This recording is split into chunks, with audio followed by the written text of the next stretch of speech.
Well, greetings to everyone who's joined. Thank you for coming along.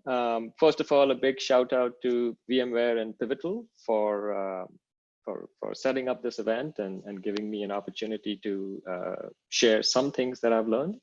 I see I'm in great company with people like Josh Long and Ed Schutter and Brian Sletton and a few notable names. So if I'm a little nervous, I apologize. Let's talk about terraforming your cloud. Now, before I start, let me just quickly give you an agenda of what you're going to get in this next 40 minutes. We're going to talk about Terraform. This is sort of your introduction to Terraform. It's a 101. And the focal point over the next 40 minutes is, while I will show you some code and perhaps try and do a demo or two for you, it's to explain to you where Terraform sits in your DevOps stack. If you are a company that is thinking about embracing DevOps, or you're already well on your way and you're already using things like CI, CD, configuration management as code, or provisioning as code, where does Terraform sit? One question I get a lot when it comes to Terraform is, hey, we use containers all over the place. How does Terraform help with that kind of a scenario? So that's the first piece. I'll talk about the architectural layout of Terraform because I think it's reasonable to be able to understand how it works.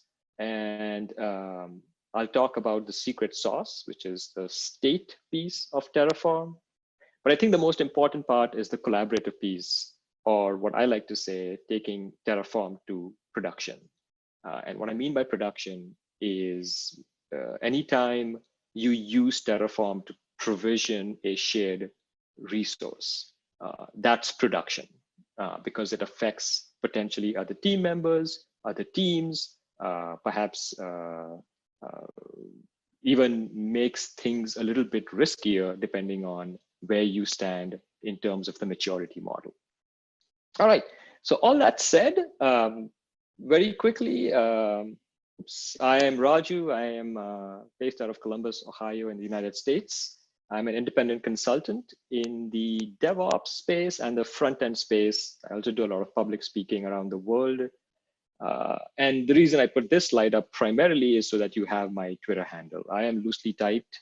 So if I don't get a chance to get your questions today, just hit me up on Twitter and say, hey, we saw your talk, had a question.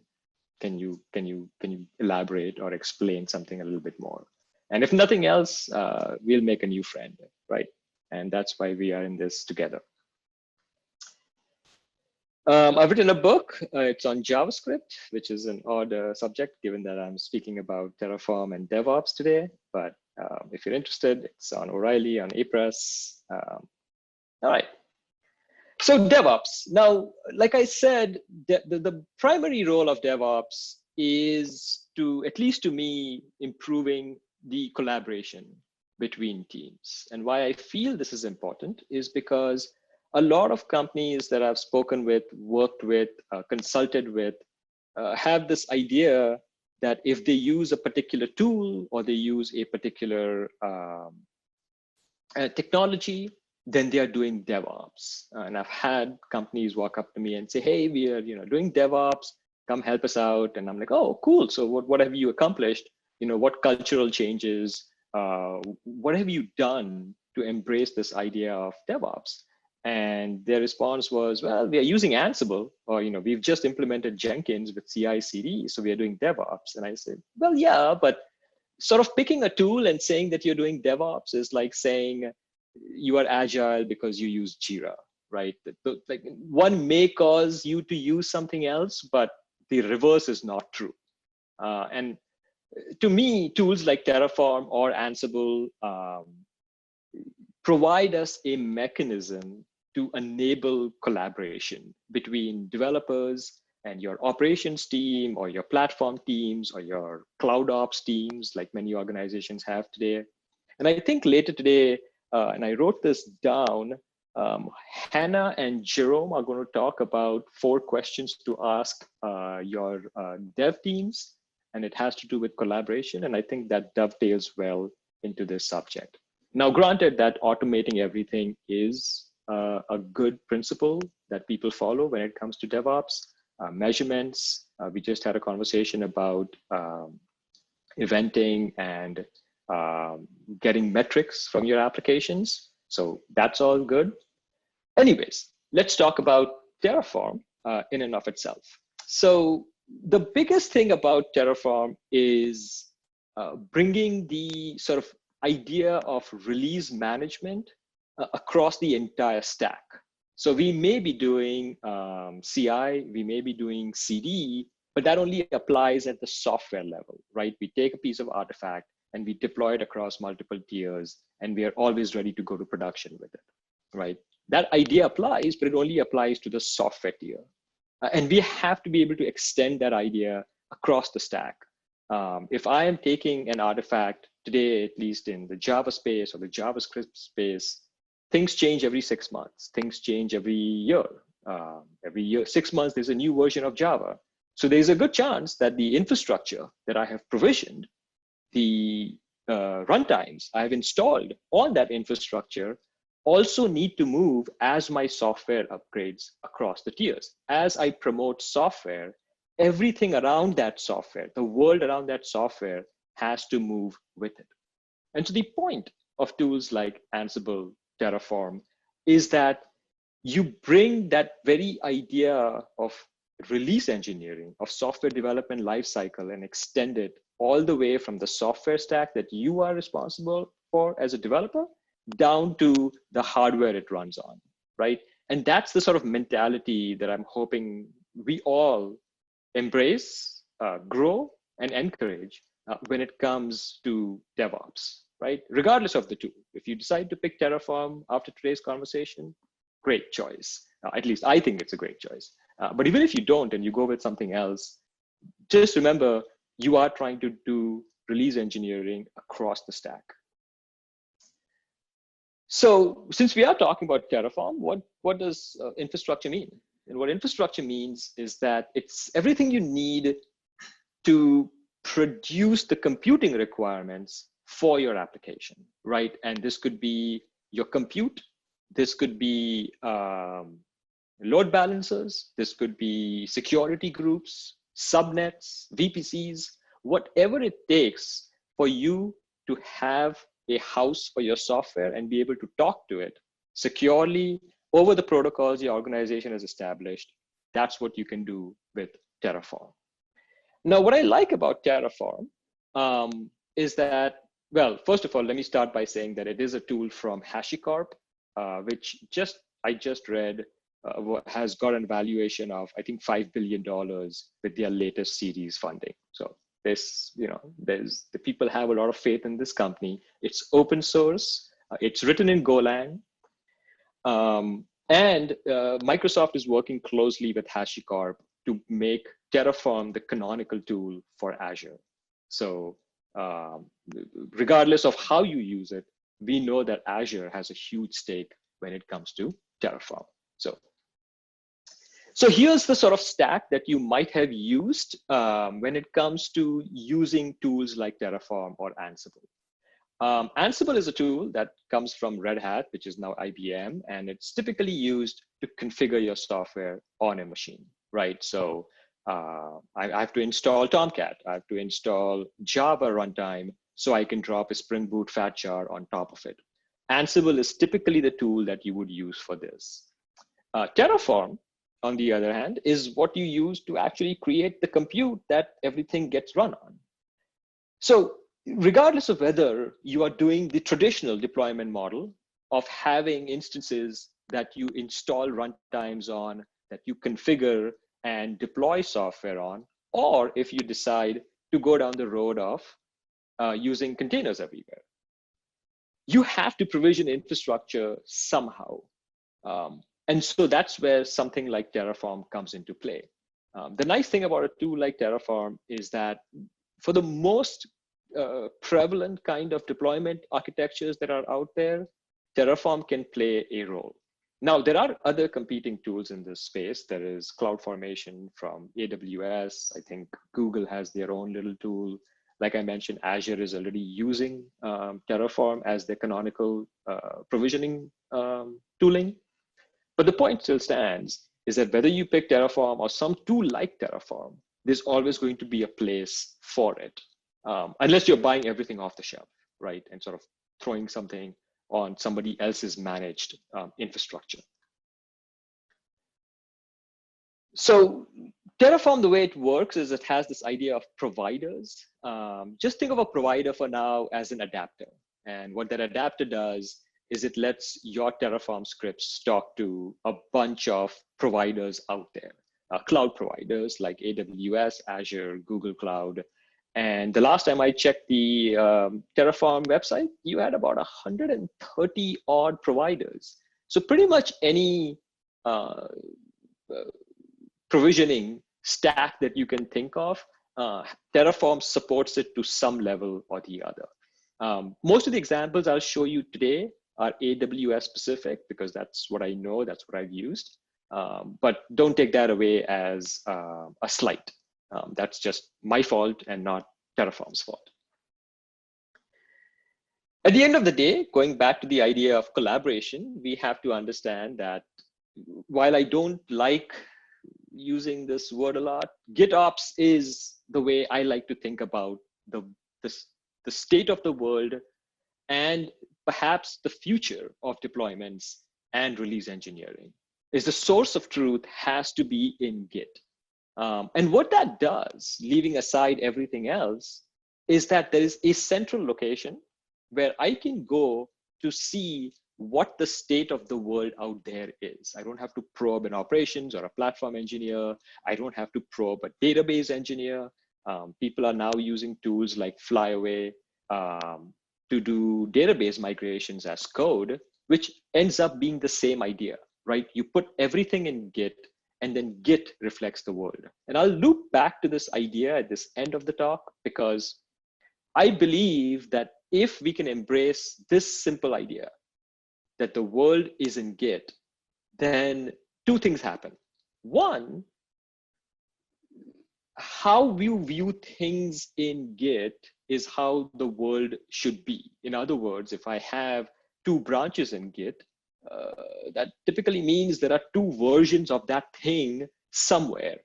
If I have two long-running branches in my software, I have two versions of that software that I'm maintaining somehow. Right? So that's the state of the world as represented in Git. Simultaneously, the other thing you get out of Git is time travel. You've done this before. All of us have done it. You have to do a rollback in production. What do? You find an artifact that was produced from the previous commit and you deploy that to production and you're off to the races. So you can sort of go back in time because Git allows you to go back in time. That means you can take the world back in time. If everything were in Git, you could potentially take the state of affairs, the infrastructure, the configuration management, and your software back in time by simply going back to the previous stable commit, right? Now, when it comes to the architectural side of Terraform, it's sort of necessary to understand this because Terraform does not pretend that different cloud providers don't exist. In fact, they make it blatantly visible that you are targeting AWS or GKE or Azure or whatever cloud provider you've decided to pick. They are not a tool that aims to reduce everything to the lowest common denominator. Rather, what they're trying to do is provide you one language with which you can target any provider. And this will make a little bit more sense, but let's see first how everything is laid out in Terraform, and then I'll show you some code snippets. So here's how it works. I have Terraform as a set of scripts, and it uses something called a provider and maybe a plugin or so. Almost every cloud provider out there gives you essentially the equivalent of a SDK or a software development kit. AWS has their own, which is written in Python, Go, and Java, I believe.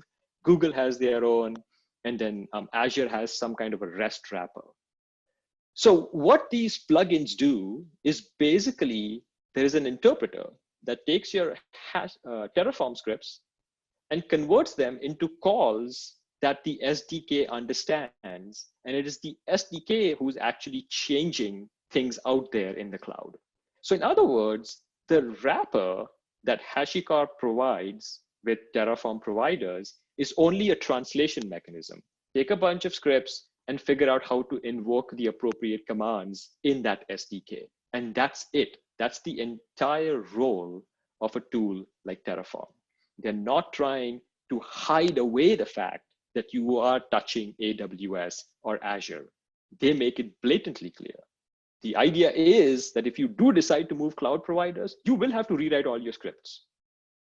But you have to learn only one language upfront, and then figure out, today we're using AWS, and then tomorrow if we move to Azure, then we can still use the same language, but we will have to rewrite all of our scripts to support that transition, right? Now, the language that I'm talking about is called HCL. It's called HashiCorp's configuration language, and it looks, it's actually pretty simple to learn. I'll show you a couple of slides, and by the end of it, you will be experts, right? The trick here isn't the language. The trick here is understanding your infrastructure enough to be able to codify it, put it in a repository, and shove it into Git, right? That's the trick here. And that's why the primary focus of my conversation with you today isn't so much how to use Terraform, but more how to collaborate with it and how to take it to production. Put the air quotes around that. But in terms of the HashiCorp configuration language, or the HCL, it's very simple, very easy to learn. They just announced a version 0.12 about a couple of months ago, and they have this weird versioning scheme where 0.11 and 0.12 are like almost major releases. 0.12 introduced a whole slew of new features. So if you've already been playing with Terraform at your company or at home, and you're on version 11, move to 12 as soon as you can. You get a whole bunch of support for type information in your scripts, and it's much easier than what we had before. We now have support for nulls. Null is really a thing in Terraform, and that makes scripting a lot easier. And now we have things like dynamic blocks that reduce the amount of scripting you have to do to provision things that are identical, but just subtly different. So dynamic blocks are a powerful new idea that have landed in 0.12. So the first thing you have to do is tell Terraform what provider I'm going to use. And what this basically does is it tells Terraform that you are talking to AWS, or you are talking to Azure, or Google.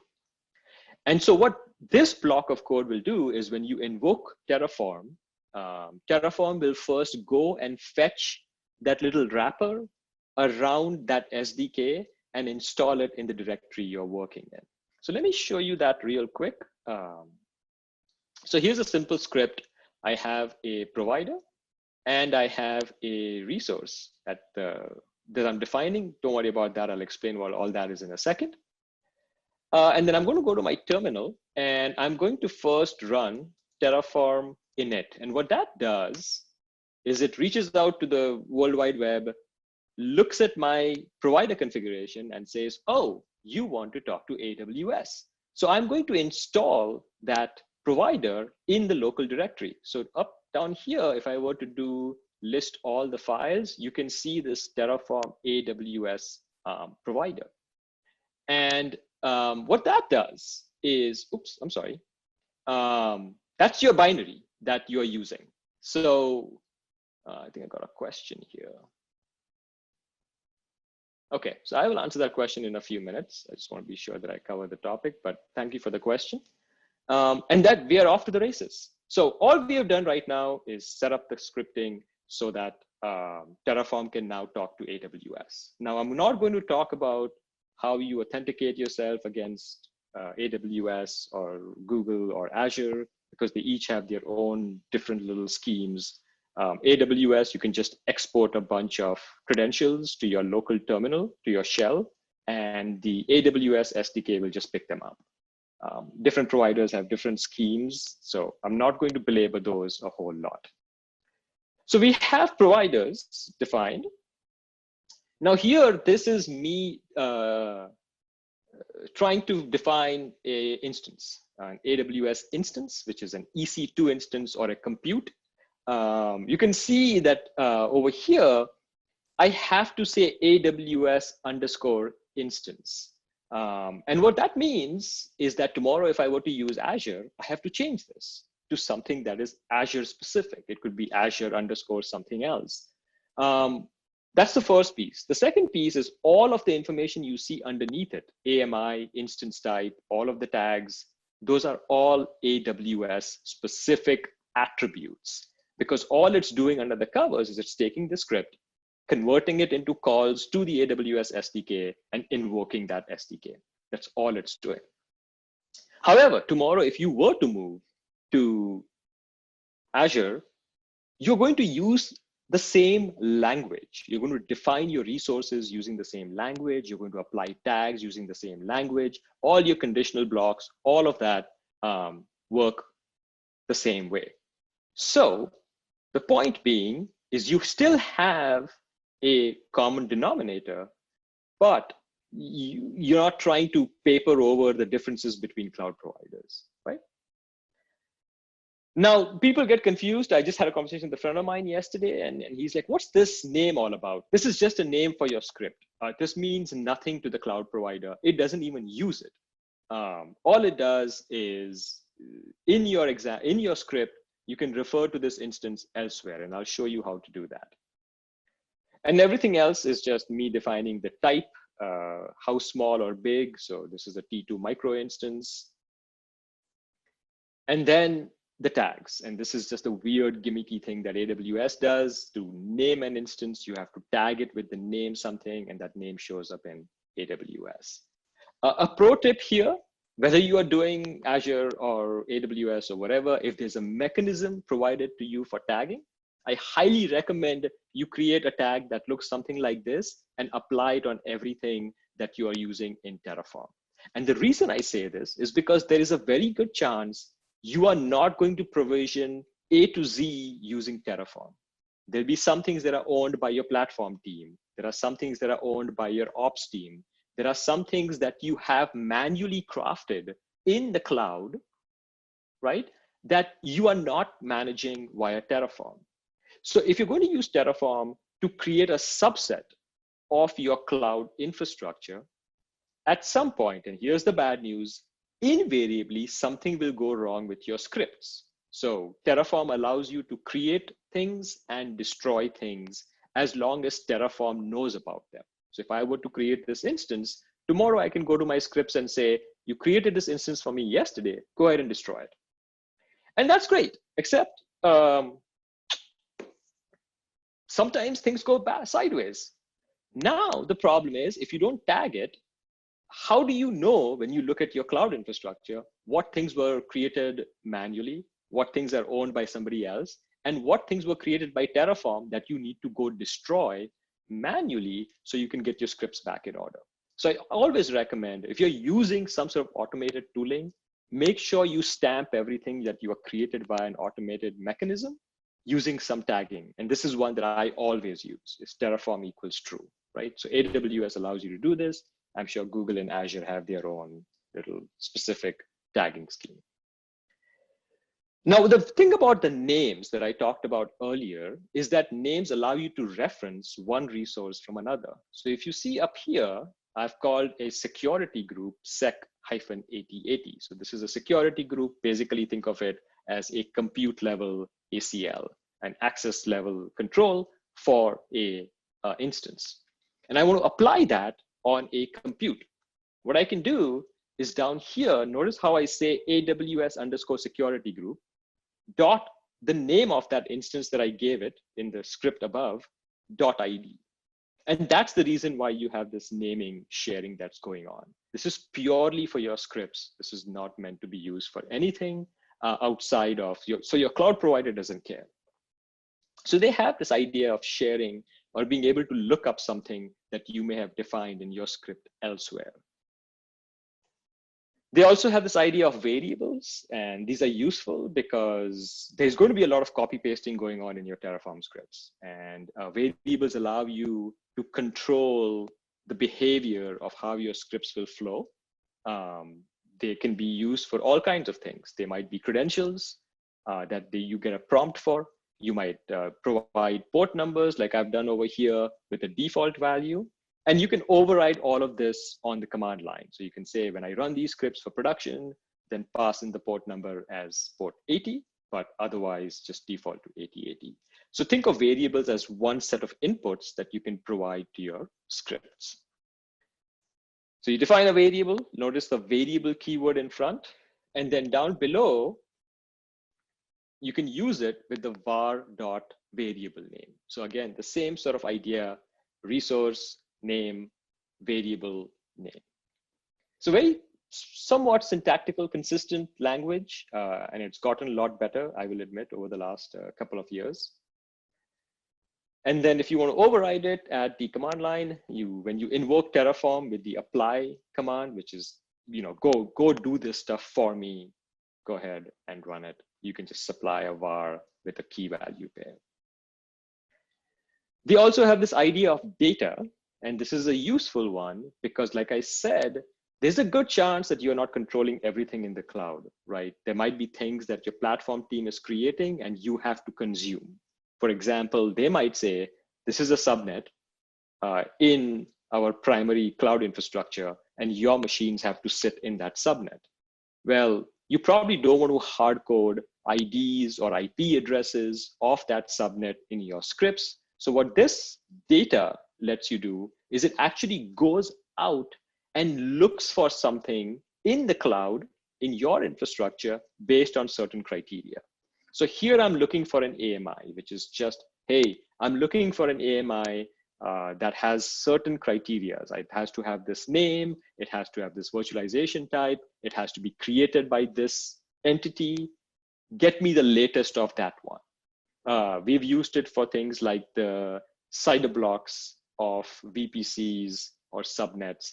We have used it to look up the names of other resources. For example, the main ingress and egress point in AWS, I want to look up the name of that thing, I can use data.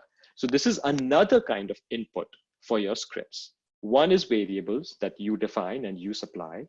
One is data that is actually interrogating existing infrastructure out there and then supplying those as inputs. So let's say I did have this data AWS Ubuntu value being looked up, right? Then I can use it, like this. So you can see down below, I have data.awsami.ubuntu.id.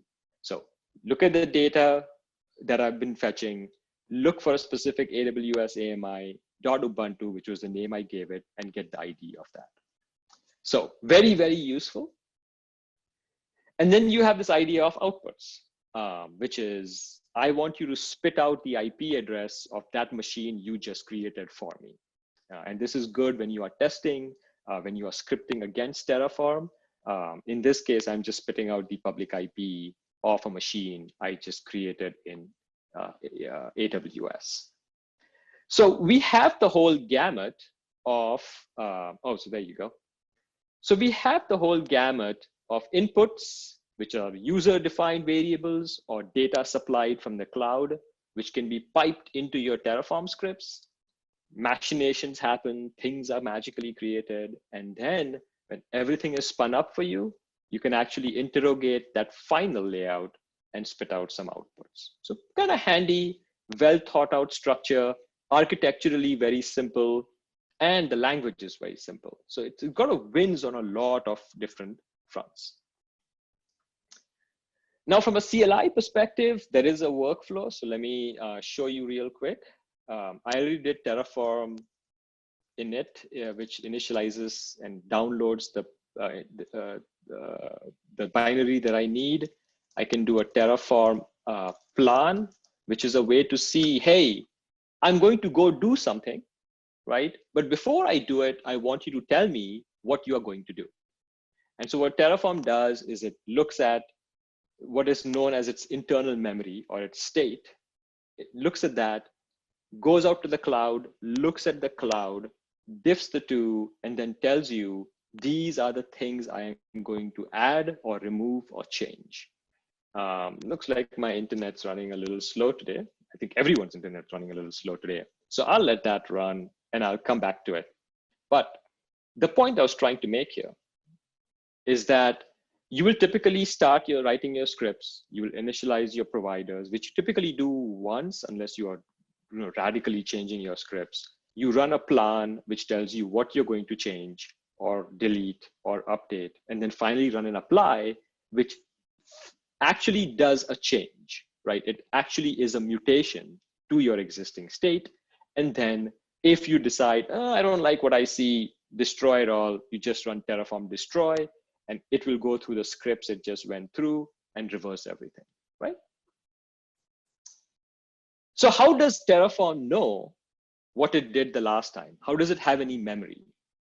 If it's going to do a diff between, I know I have to do something, there has to be some level of state management. And that works because Terraform's secret sauce is this state file. So while the state is a little complicated to wrap your head around, the thing to take away from this part of the discussion is state in Terraform is both its secret sauce and its Achilles heel. I mentioned earlier that invariably, soon enough, something will go wrong. And if something does go wrong, it almost always had to do with the fact that your state got corrupted, right? So I'm not trying to bash the tool. I'm just trying to tell you that this is not a silver bullet. We've had problems, not because of Terraform's fault, but because humans are involved and invariably somebody will mess up something. But the point is, the state is the way Terraform views the world. And if that state is corrupted, Terraform just throws its hands up and says, oops, I don't know what to do next.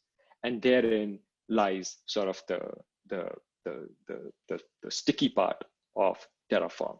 Let's see how a Terraform is doing. Did I mess up something? I did mess up something. Oh, I know what happened. All right, I forgot to put in my credentials. Don't worry about it.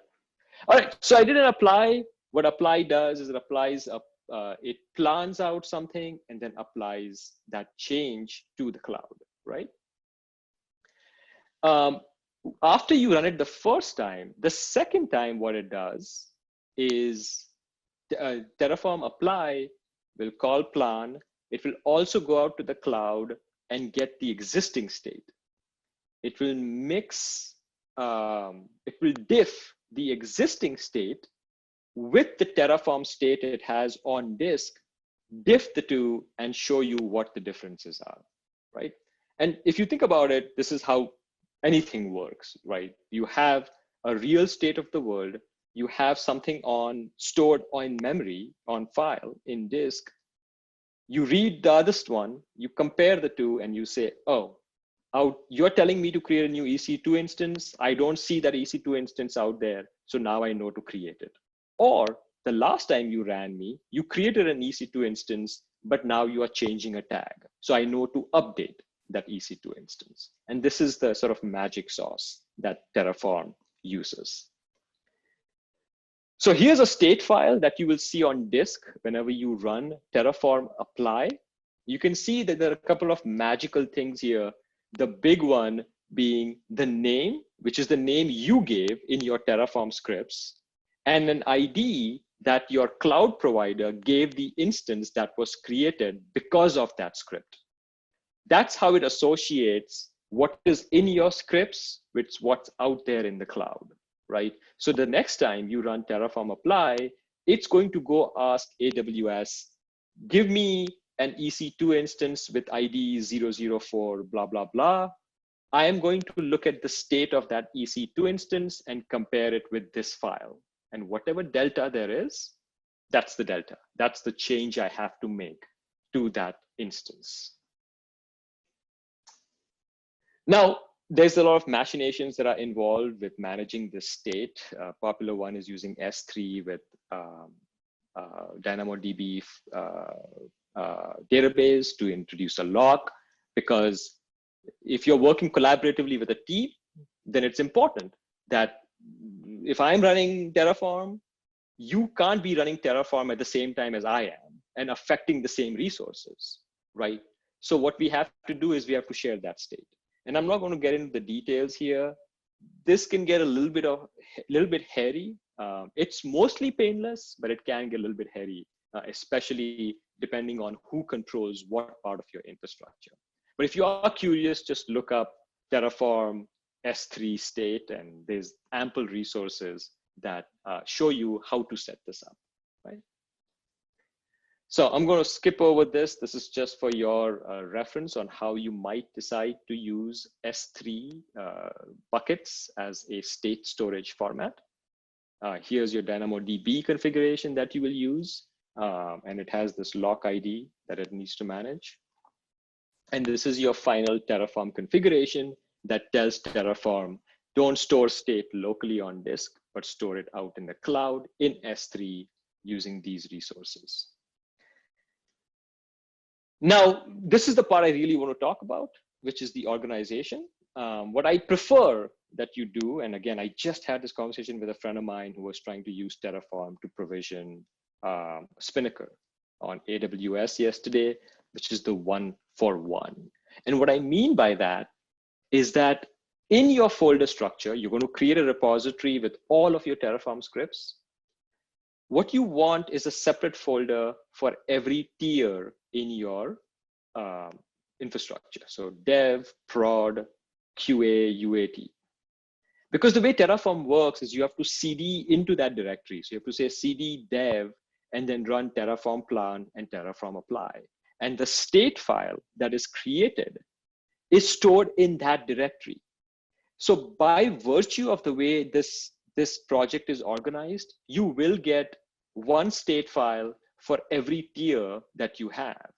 And this is a huge, huge lesson to learn without actually getting bitten by it, which is don't share state file across multiple tiers.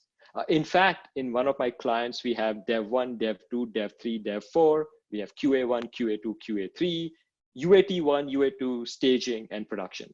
So we have like, 12 folders, each one. So dev1 has a state file that is different from dev2 state file. And again, like I said, if something were to get corrupted, I'm isolating that damage to one tier versus having it sort of explode across all of my tiers, where I have to start to think about how do I clean this mess up, especially production, right? Definitely keep production isolated, keep production state isolated. We learned this lesson the hard way. So I felt that it should be something that I should mention when I'm talking about Terraform. Now, needless to say, there's going to be a lot of code sharing that happens, and they have this idea of modules. I'm not going to get into them too much today, but it's basically drying out your Terraform script. So if you have dev1, dev2 that look identical, you can create a module that uses variables and shares the scripts between multiple tiers. And you can use modules to tweak how those, the behavior between dev1 and dev2 is supposed to change. It's pretty simple. You can refer to a Git repo, you can refer to a folder. It's actually pretty flexible on how you use modules. So if this were the initial diagram we started with, then modules look like this. A module is nothing but a folder with Terraform files in it, which is the way I think about it. Think of a module as a Terraform function.